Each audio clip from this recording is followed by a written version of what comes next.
Hello வணக்கம். இது உங்கள் சிவி ஸோன். எல்லாரும் எப்படி இருக்கீங்க? இப்போ பார்த்தீங்கன்னா நைட்டு பயங்கரமாக வந்துட்டு விஜய பார்வதியோட திங்கிங் திறமை, அனலைசிங் திறமெல்லாம் வேறு மாதிரி. அதுவும் கனியோட விஷயங்களை அப்படியே புட்டு வைக்கிறாங்க. விஜய பார்வதி சாண்ட்ரா கிட்டையும் பிரஜன் கிட்டையும் சொல்லி பேசக்கூடிய விஷயங்கள் வருது. என்ன சொல்கிறாங்கன்னா, கனி என்ன பண்ணுறாங்கன்னா, ஒரு விஷயத்த அவங்க சைடில் இருக்கிறத எப்படிலாம் பேசி அதை நியாயப்படுத்த முடியுமோ அதை அப்படியெல்லாம் பேசி நல்லா ஊருட்டுறாங்கப்பா அப்படின்னு சொல்லி சிரிக்கிறாங்க. ஏன்னா அதே மாதிரி அந்த ஒரு விஷயத்துக்காக இன்றைக்கி வந்து அவங்க பேசுகிறத முழுசாக கேட்டாங்களாம். என்ன வருதுன்னா, ஒரு பாயிண்ட்டை பிடிச்சிட்டாங்கன்னு வச்சுங்களேன், உடனே என்ன சொல்லுவாங்களாம், சரி உங்கள் பாயிண்ட்டுக்கு நான் வரேன் அப்படின்னு மறுபடியும் அதுலேருந்து ஆரம்பிச்சிருவாங்க. அதை நான் நல்லா நோட் பண்ணிட்டேன்றாங்க.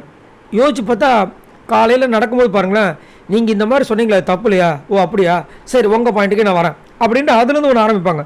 ஸோ எப்படியாவது பேசி அதை நியாயப்படுத்துறதுக்கு ஒரு விஷயம் பண்ணுறாங்க பார்த்தீங்கன்னா, அதை அழகாக இவங்க பிடிச்சிட்டாங்க. இப்போ பிரஜனை வந்துட்டு அவங்க எப்பயுமே எல்லாரோட குட் புக்ஸ்லேயும் இருக்கணும்னு ஆசைப்பட்றாங்க.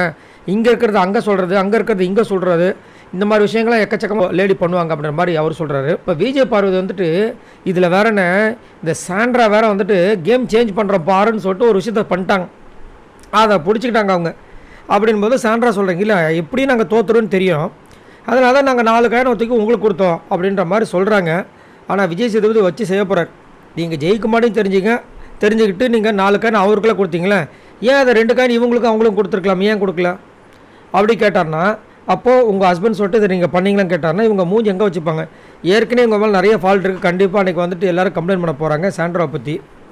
இதில் இது வேறையா அப்படின்ற மாதிரி இருக்குது. ஆனால் அப்பா விஜய் பார்வதி வேறு லெவல் போங்க அப்படின்ற மாதிரி இருந்துச்சு. நம்ம கனியை பற்றி சொன்ன விஷயங்கள்.